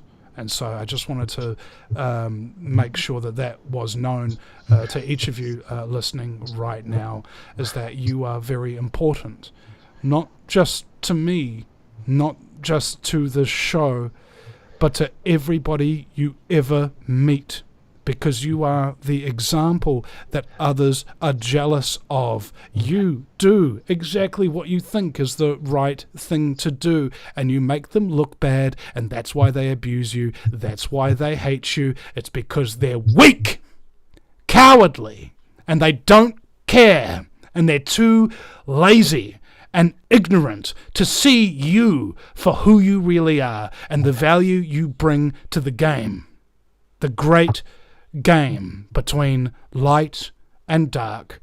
The great game between good and evil. The great game between consciousness and unconsciousness. You are the players, you are the music makers, and you are the imaginers of our reality that make it solid. And reality would suck if you weren't there just being yourself. I'm grateful to all of you, and thank you, Samantha, so much for your time today. That's beautiful, Vinny. That's beautiful. Thank you for that. That was really moving. That's really moving. I mean, you're so... Sorry, do we need to sign off? No. We've got time. Go for your life. Okay. Yeah, it's been a bit sad to see that I have seen people internalize this message because we're being culled, because we're being called useless eaters. I've seen them internalize it and kind of go, oh well, okay, you know, and lose sight of the value that we have. It's so important to hold on to that, or you lose your motivation to fight, to stand for the preciousness of your own life and the lives of your children. So yeah. Anyway, so let's go out and what did you call it? Fighting the phrase that you use? Fighting the ruthless criminal sociopathic scumbaggery. No. The ruthless ruthless criminal sociopathic scumbaggery. Ruthless criminal sociopathic scumbaggery. Child trafficking was in there somewhere. Oh yes. Well, we'll do the sign off. I'll work on it. Don't worry. You do you, okay, and you do it your way. You're not me. I'm not you. However, we will encounter invariably people with little aspects like, oh, I love that aspect about Samantha. I'm going to emulate that a little bit, or I love that aspect about Vinny. I'm going to make a little bit of effort on there. But whoever you meet in terms of your inspiration, all right, respiration, inspiration. Okay, it means the breath from within. It is the giving of life. If you are a really good person, if you are doing amazing things, if you're uplifting people and you're showing them what is possible as opposed to being reductionist and reducing the possibilities, you've got something very, very important. It's a gift, and if you do not share that gift, it will become a curse. And that's why people who do the things that really change society are often hated by those who also have gifts who squander them. Yeah, true. Yeah, and it's also, I think, a gift to make other people, like, it's not necessarily what someone would see in me that they'll be inspired by, but I hope to impart to people when I meet them that they inspire me. That is one of the biggest things that I think that I can do, and it seems to be something that I do. I don't know. You know, that Myers-Briggs thing. Have you ever done that? I'm afraid not. Oh, okay. The personality test thing. Mine was cheerleader. You know, it comes out as cheer. I mean, that's just the generic category. But, you know, and it sounds a bit like, oh, yay, you know, you're amazing. But it's not. To be able to sort of have people go away and recognize, wow, there's something in me that actually really just blessed her. And I didn't know I had that. But I see how much she was impacted by that. And they walk away feeling like, I'm going to go give that to someone else. You know, they just puff their chest out. And so, yeah, you know, there's that, just appreciating one another. Yeah. But not fake. That's the thing, eh? You know, not praising the bad stuff. Yeah. Anyway, we could go on all day. And we do have the ability to, if we choose to. Well, what you were saying just reminded me. For 3 hours. Well, it reminded me of what happened the other night. I was helping a mate clean out a warehouse so he could have a bachelor party there, and then all the guys for the bachelor party turned up, and I was like, "Okay, guys, I'll see you later. You know, I'm not one of your friends or anything like that." And they're like, "No, you're great, bro. Stay."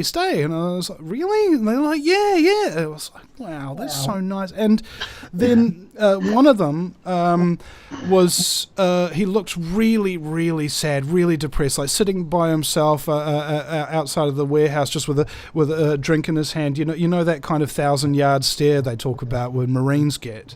And so I determined that he hadn't had anybody really listen to him. Or really talk to him about the things that were bugging him for some time, and these were big things bugging him. So I spent, I think, 2.5 hours maybe in total with him at that party, listening to him, offering insights, and because nobody had actually even taken the presence of mind to see what he's going through and know what it was to help him, it was like, have you ever seen somebody and it's almost like the lights around them are actually a bit darker when you're with them? It was the strangest thing.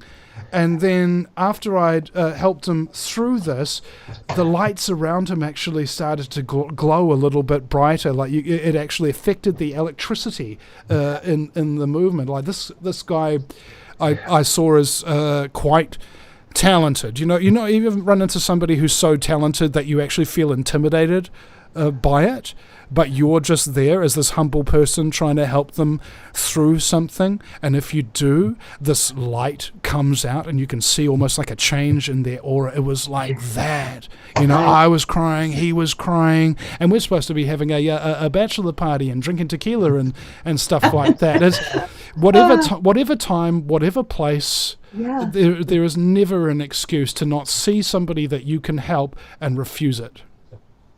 Yeah. That's awesome, Vinny. That's really, really cool. Thank you. I am inspired by this conversation.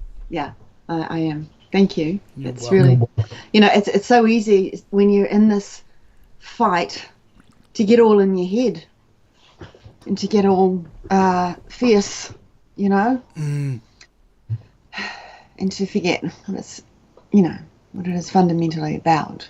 Yeah, and I think the conclusion of this show is to be yourself and have fun. Because if you're being yourself, you'll relax, and that relaxes the audience.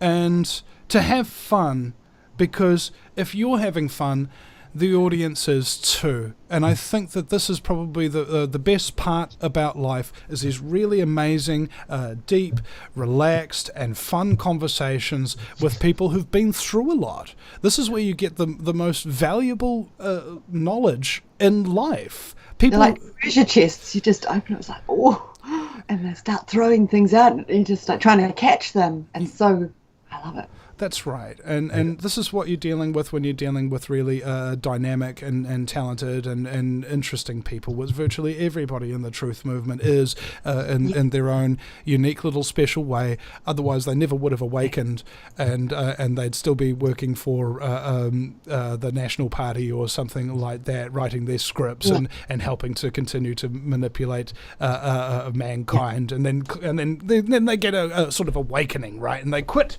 They quit doing the bad thing that they're doing, and then they go and do the exact opposite thing that they were doing, which is controlled by the exact same bad people. You dumbasses! Because we have these emotional reactions. Like for example, with grief, they call it a process, and if you have discovered the truth about the ruthless criminal society, about the scumbaggery, you will get depressed and go through this grief process, because it's an undeniable thing, right? And all you got to do is just realize that it is a process. Nothing lasts forever. A cloudy sky will be sunny again someday. That's awesome. And even the weakest, most broken down of us, traumatized, whatever, can still remember that. Mm-hmm. Can still hold on to that. It's a choice. Keep pushing through. If I can't run, I'll walk. If I can't walk, I'll crawl.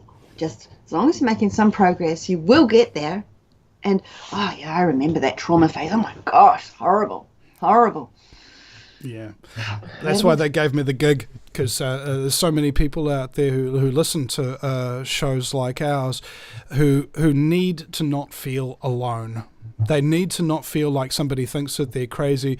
They need somebody to listen, and they need somebody to validate what has happened to them. Yeah. Because if you feel like, have you ever noticed, like, when somebody says, I've got this problem, that other, and instead of listening to what they're saying to you, you go, I've got this problem, and lots of people have got that problems and stuff like that. You're not validating what somebody's actually feeling, and you make them feel valueless, like their pain isn't real, like it doesn't matter, even though they're suffering on a daily basis from it. And I am sick of that lack of empathy. I'm sick of that lack of care. People are in pain, and in order to heal them, you have to take some of it on. Okay, that conversation that I had with that guy at that warehouse, that's going to stick with me for weeks. I felt weaker after it, and I've got crap in me, his crap, that I need to get out. And it happens with every single show. There are those of us who are designed to take other people's pain away because we can handle that pain better than they can, and we can get rid of it from ourselves better than they can. It's a tough gig, taking on other people's pain. It's really tough, and it's not freaking easy, and it is not for the weak.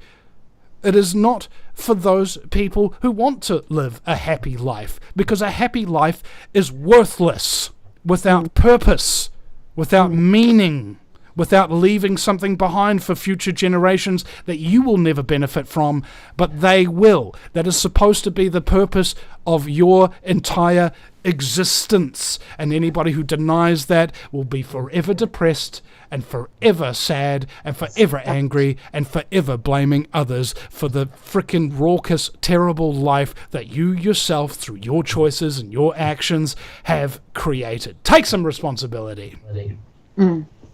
Yeah, that's powerful. It's, again, I always think in scriptures, because I'm so, I just know the Bible backwards and forwards. And it's like when Jesus is walking through and he heals this woman and he says, "Who touched me?" Because I felt power go out of me. That's in us. Like I've moved to this place now where I realize we are creators. We are gods. As much as that will rile people up, even say so. We are, divine creators. And so it's kind of like what you were describing to me there with that guy, it's draining. It is draining. But it has to be, it's those, I think it's really crucial you said, it's only if you know that you're strong enough to take it. And I do want to add in there are a lot of people in the truth movement who, yes, they want to talk.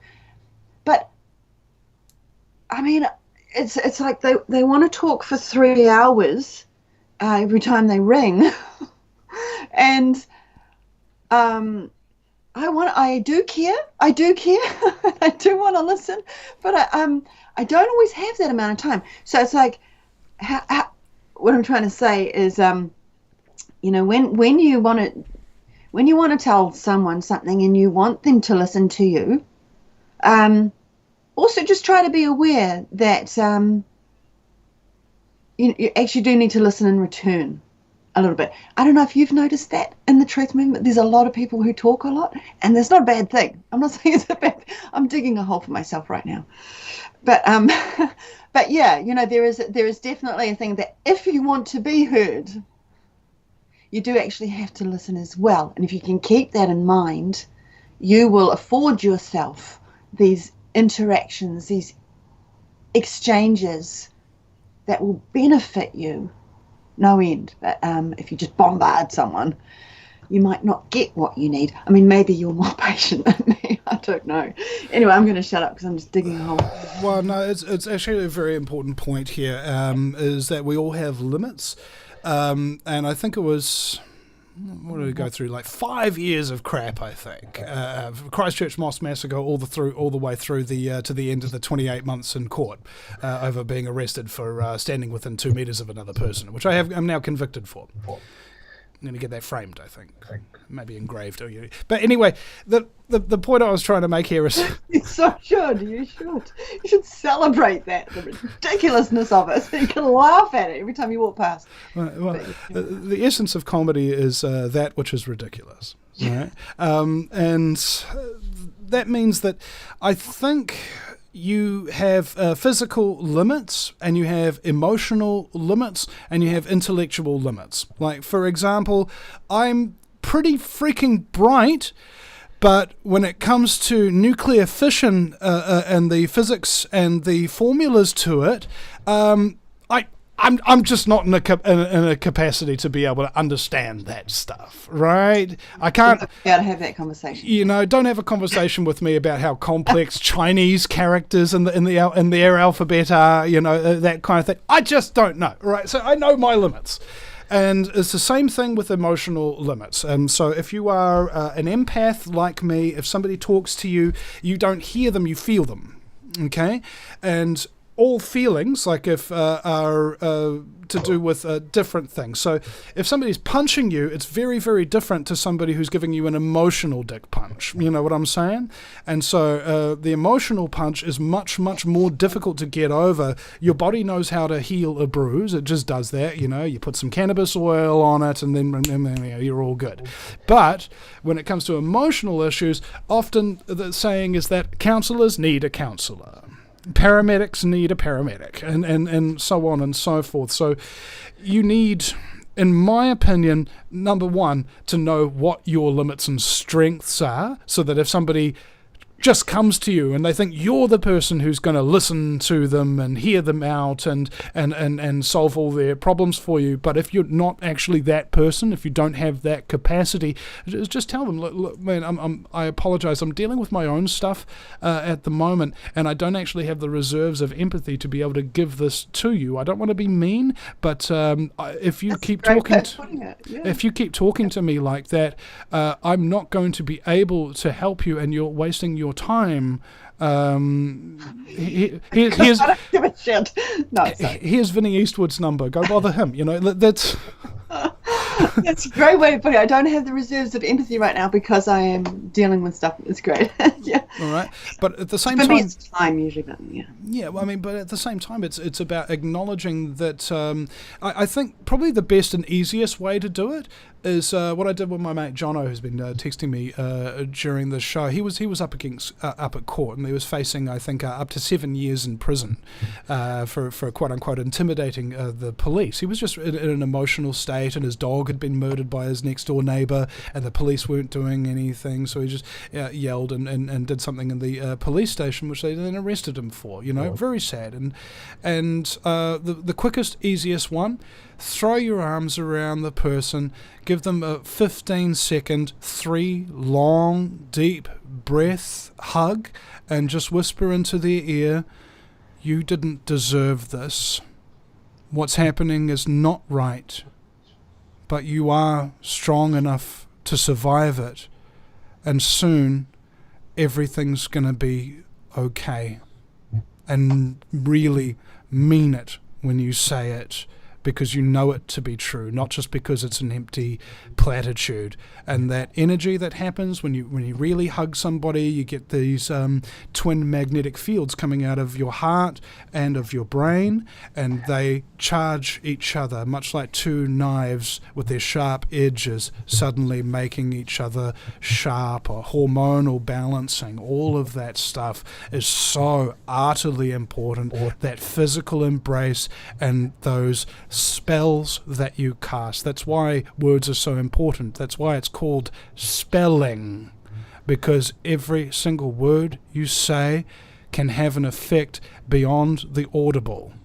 You can put images and feelings into people's minds and into their hearts that will stay there and resonate with their own power and frequency like a blessing from God. And we all have that ability, and I think that people need to hug each other a lot more and tell each other things are going to be okay a lot more, and tell people that the horrible shit that happened to you was not your fault much more than we do, because it shows that not only do we understand, we actually care.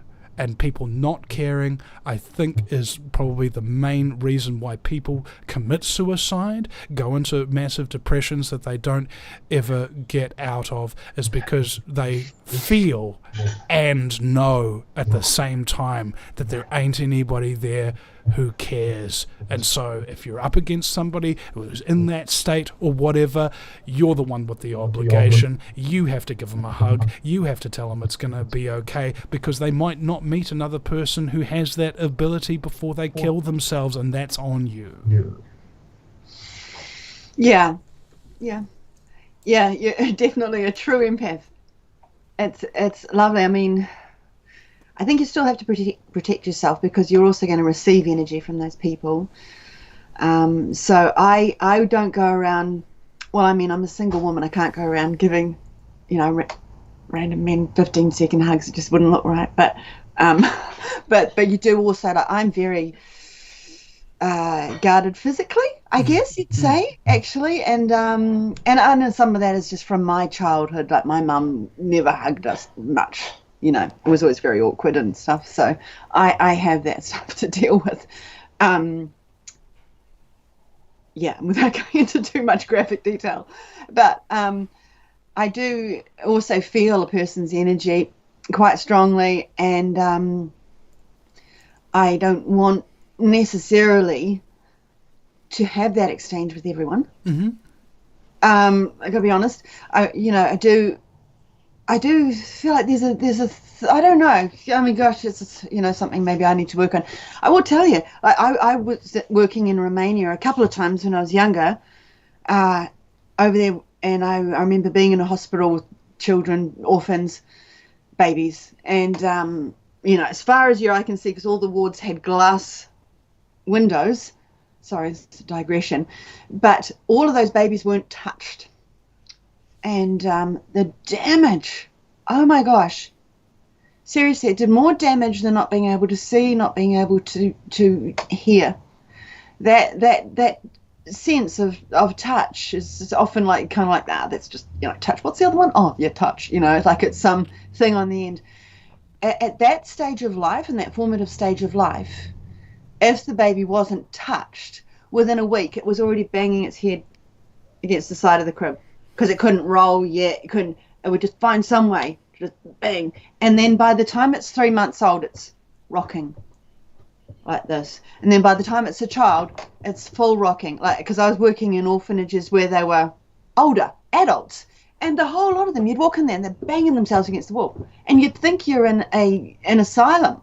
But they're perfectly sane people, but they just didn't get touched. And it did them... almost an irreversible injury. So I totally agree. It's like, so I think of my mum, she's been single for 30, 40 years. Never touched because she doesn't have a circle of friends, and she doesn't, and it's done something to her. So yeah, definitely important, isn't it? It's something that, So anyway, it's challenged me hearing you say those things, because I got to admit, you gave me that 15-second hug, and that was challenging for me.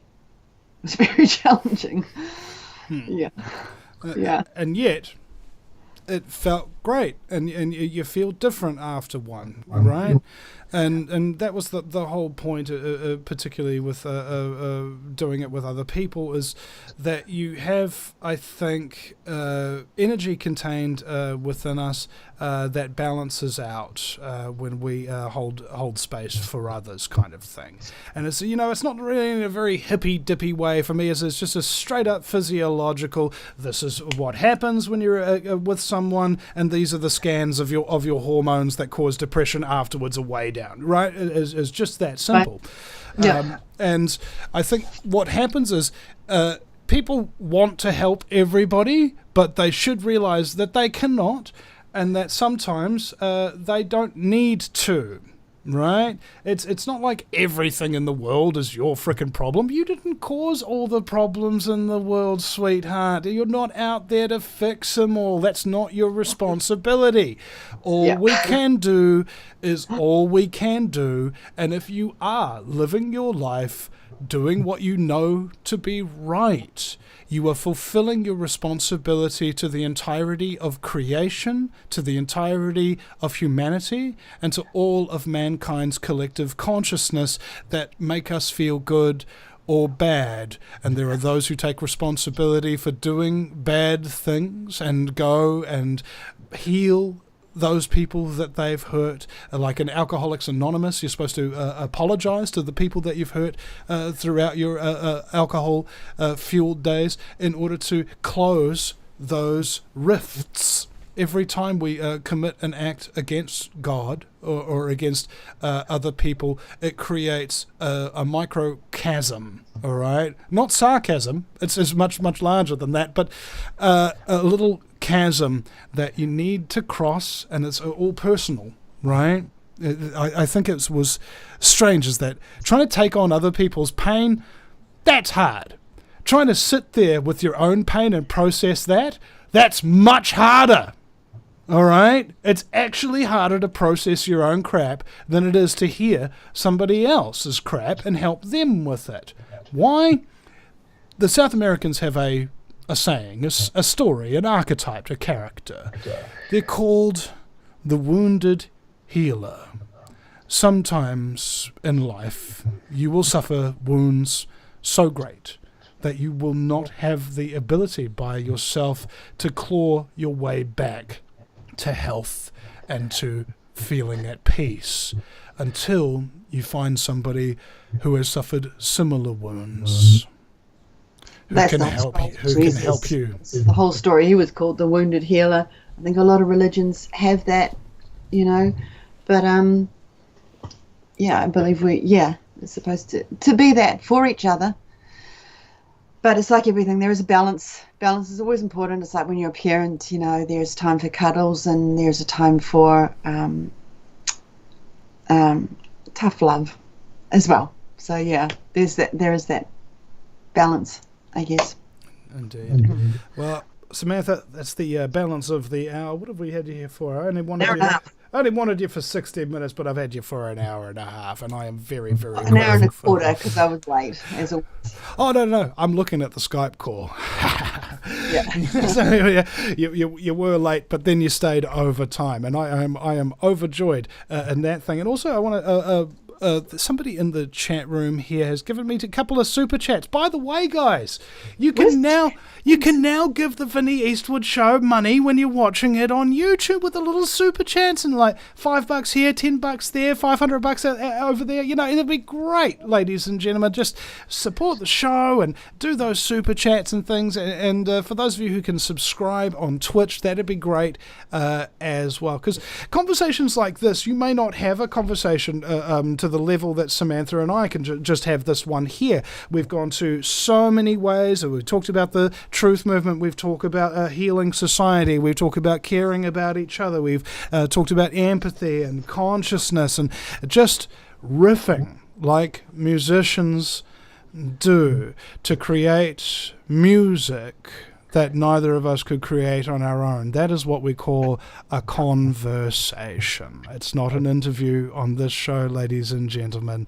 It's just two people being themselves and having a good time. And goodness knows where the penny's going to drop. And hopefully somebody, this is the reason why I do the show, one person, each broadcast is the hope, will stop listening to the broadcast after they've listened to one particular show that gave them that knowledge that they need, that they might have been struggling with for some time, and instead of continuing to consume information that is not doing them any good, they reach a conclusion that they don't need any more information. They've got exactly what they need now to go out there and start doing their own great work, their own magnum opus. That is what this show is for. If you are feeling alone and not like you've reached enlightenment enough to get yourself together and have faith in yourself, keep listening to the show. But if the show on one particular episode, one day, it might be years from now, the penny suddenly drops and you realize how valuable you are, you realize that the world needs you. You realize that the universe created you because it couldn't actually feel like it was fully expressing itself without your existence. If you realize that the world is a holographic fractal being projected by collective consciousness experiencing itself subjectively, if that penny drops and you recognize it, then I will be grateful. You could send me a message and say, Vinny, thanks for that. I don't need to listen to your show anymore. I'm going out and I'm building free energy devices out of old recycled toasters. I'll be like, thank you. You're fulfilling your purpose, bro. Stop fucking around. All right. So. Fantastic. Well, it's been so good. It's been so good to sort of finally get to talk to you a bit. And thank you. It's a real privilege to be invited on. I have a chat with you. Thank you. I get that a lot. That's why they gave me the gig. Now, we're not. I sort of fear because we're both. Would you call yourself a bit of a spaghetti thinker? Just strands of things going in different ways. I would call myself a spectromic it's thinker. Much better than spaghetti. Spaghetti's disorganized and it's all over the place. Spectromic is like a speed meter, but you're currently getting 200 kilometers an hour and 60 kilometers an hour and 5 kilometers an hour at the same time. You're getting the same reading, and after a while you start to develop a feeling by looking at the outside. How fast are you actually going? That's sort of... There's a lot of by-roads on mine, though, that I sort of think, oh, okay, it looks interesting, I'll go down there. Well, and there's trying to find your way back. And, so we're a bit both like this. It's a little bit all over the place. But well, there's two greatly misunderstood things that they call mental disorders. One being dyslexia and the other ADHD. Now, of course, the difference between ADD and ADHD is, of course, the picture quality. But how they actually work is ADD is called attention dad disorder by some.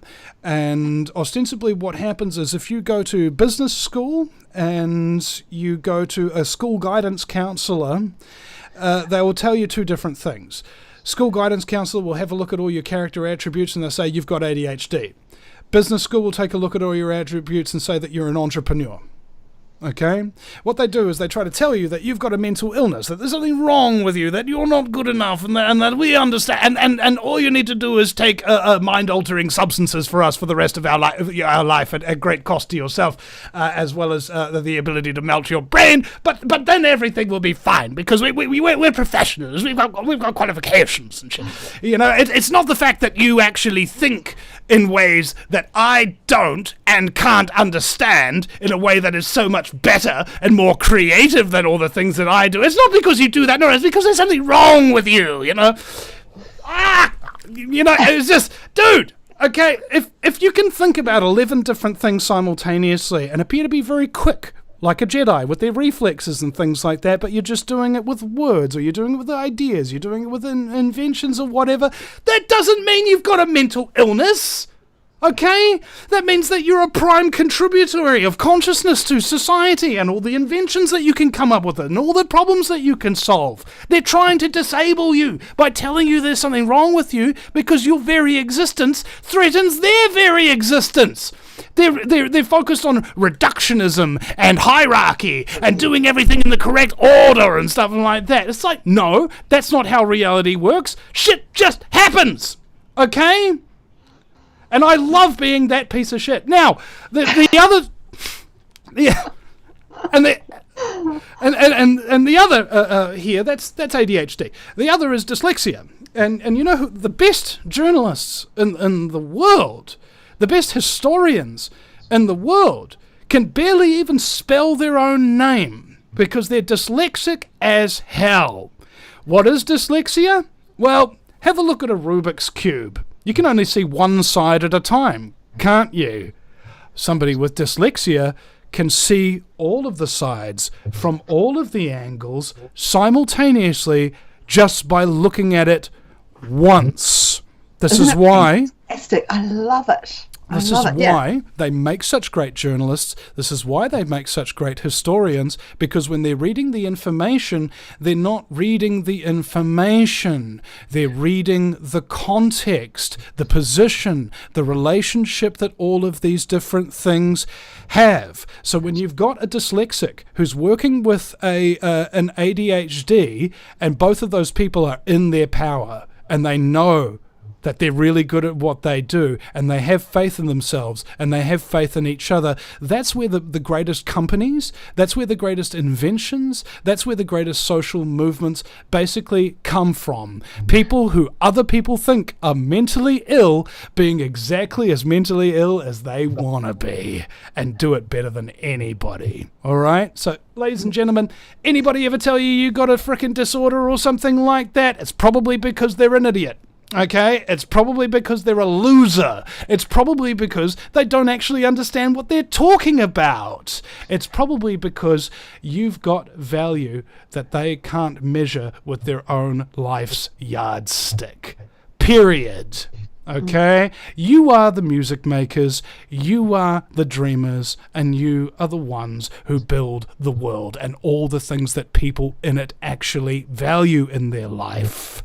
Okay, that's why entrepreneurs are so frustrated perpetually, because their businesses fail and they do this and that, but they keep going, don't they? Yeah.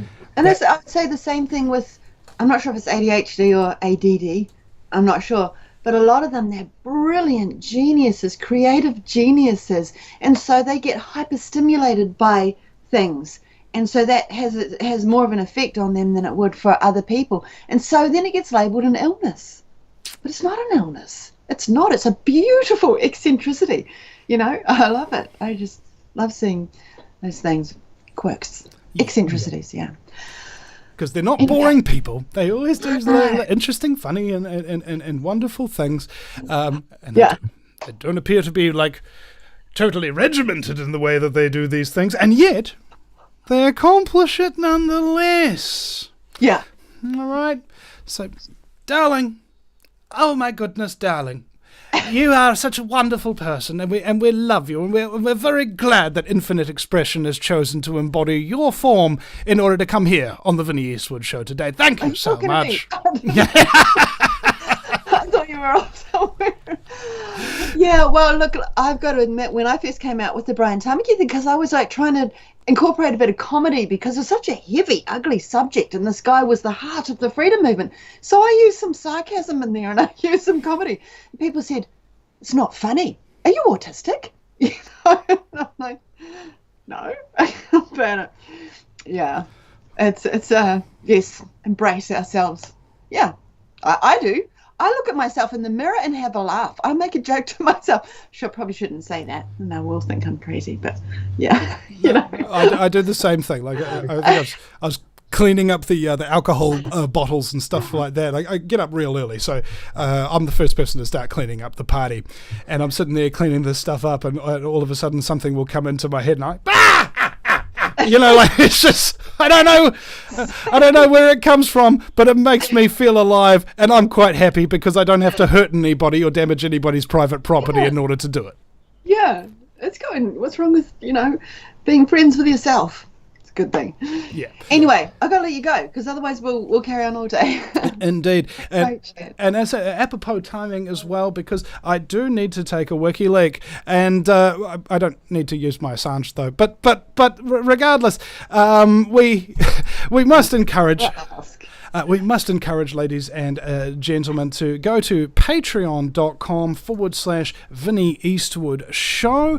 I've just restarted my Patreon account because back in the day, when I was getting $1,500 US a month off of Patreon and $3,000 US a month off of YouTube, that's when they decided to deplatform me, and in Patreon's case, didn't even give me a reason that they banned me. In fact, they didn't even tell me. They didn't even send me an email saying that I had been banned. It was just gone all of a sudden.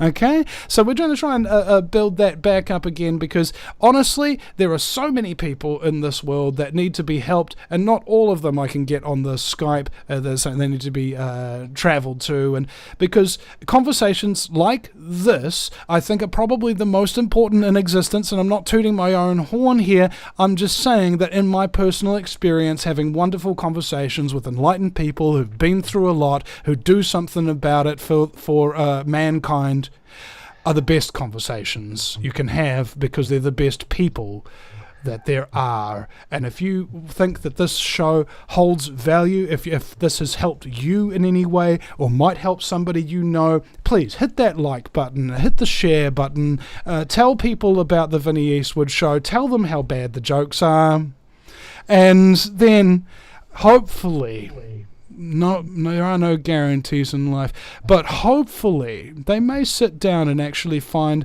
some value. They might learn something they didn't know. Maybe, and the ultimate goal here is they'll become in touch with who they truly are and realize they don't need to be told what to do anymore, because they know how to do the right thing and don't need no help with it. They just need to be given their space, they just need to be given their time, and they just need to be given the respect that all good human beings deserve. So please go to the VinnyEastwoodShow.com. That's the VinnyEastwoodShow.com. Vinny with a Y, because it's the most important question, and Eastwood, like, go ahead, make my news. And go ahead, ladies and gentlemen, sign up with the PayPal, KiwiBank, or Patreon. $1 a month is not that much to ask, but we have other donors who are giving as much as $300 a month. That helps us to keep the lights on and the energy cooking, food, rent, all of those basic things. I don't need a lot to enjoy my life, because I enjoy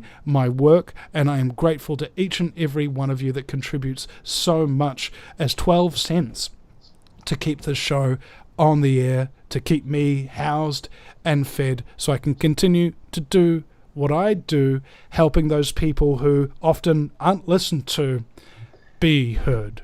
So thank you, Samantha. Thank you, ladies. Thank you. Ladies. Speaking of great conversations and learning, the Truthathon, the Counterspin Media Truthathon is on the 30th of March, a 12-hour show, and there'll be lots of great guests and lots of great information on there, lots of great conversations.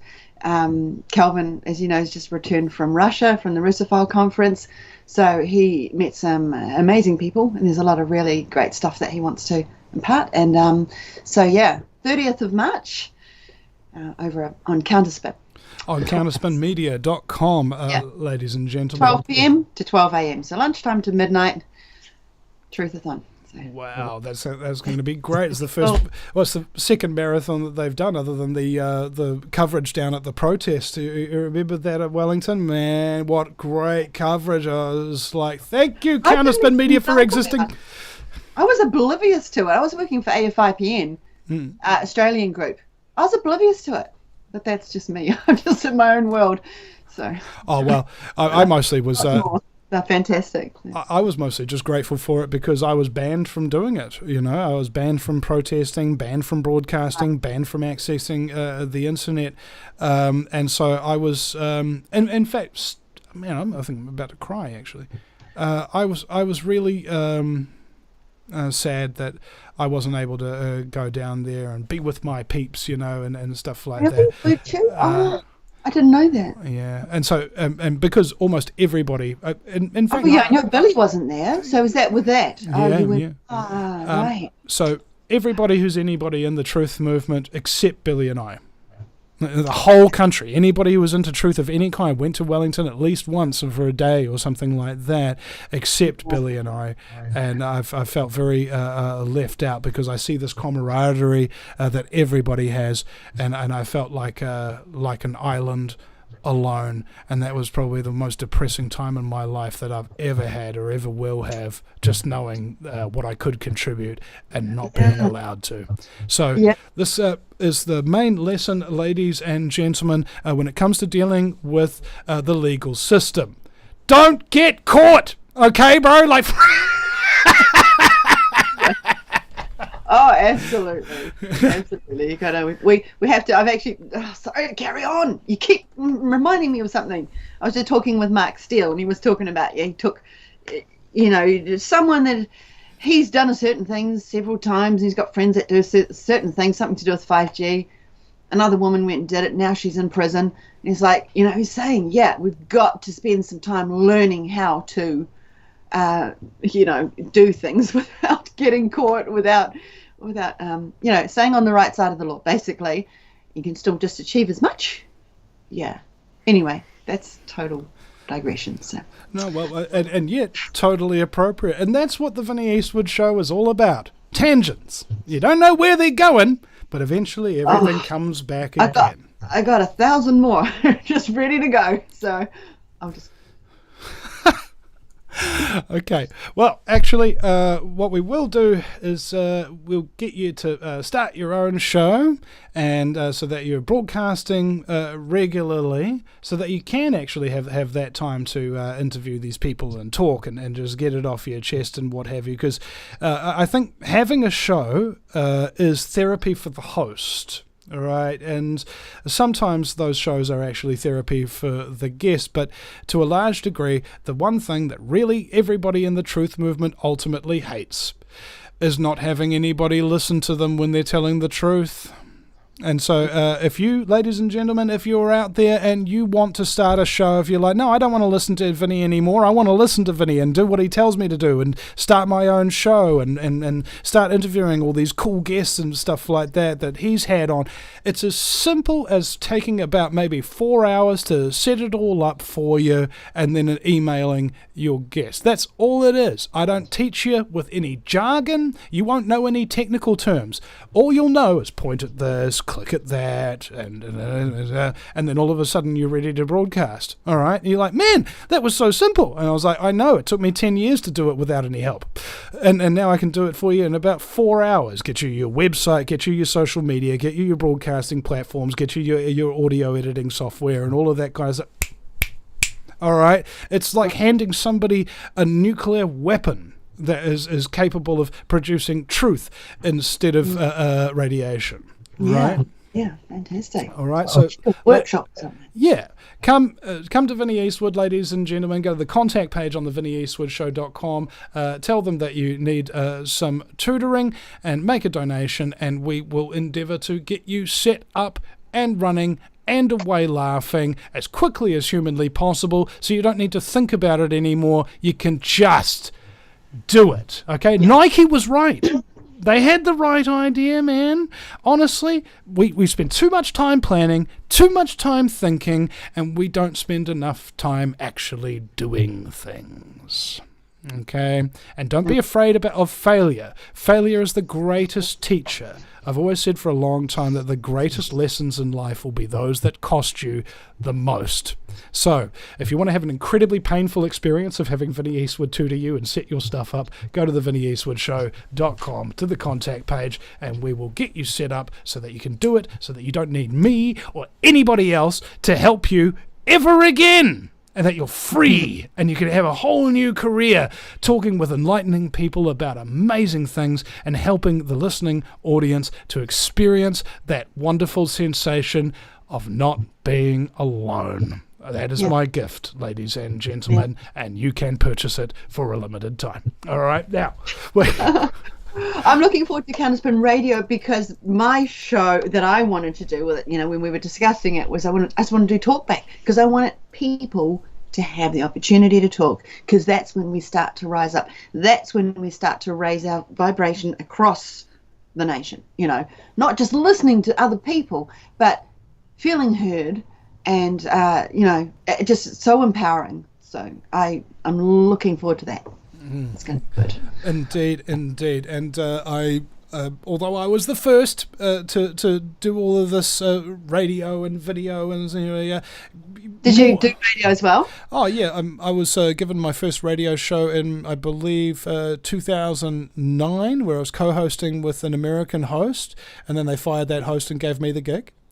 And it was from 2007 to 2009 that I was exclusively out there making videos, going to public meetings, protests, and editing them all up, because I recognized something, that when you talk to an activist for 2 hours and then you see that same activist on the news for 12 seconds, you see that there's a little bit of something missing there in the quantity of the information that they can get out. That's why these long-form conversations are so integral, because they are so rare.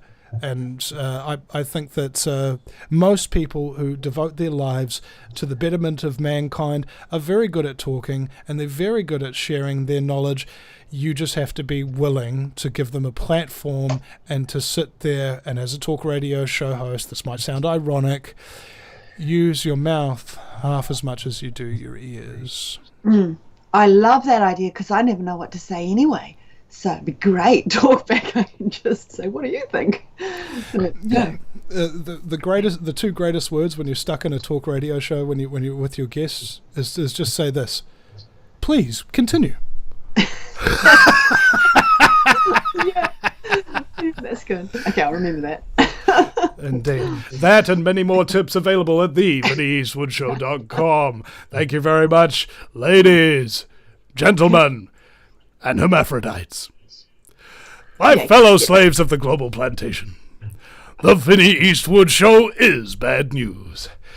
It's like the news, but so much worse.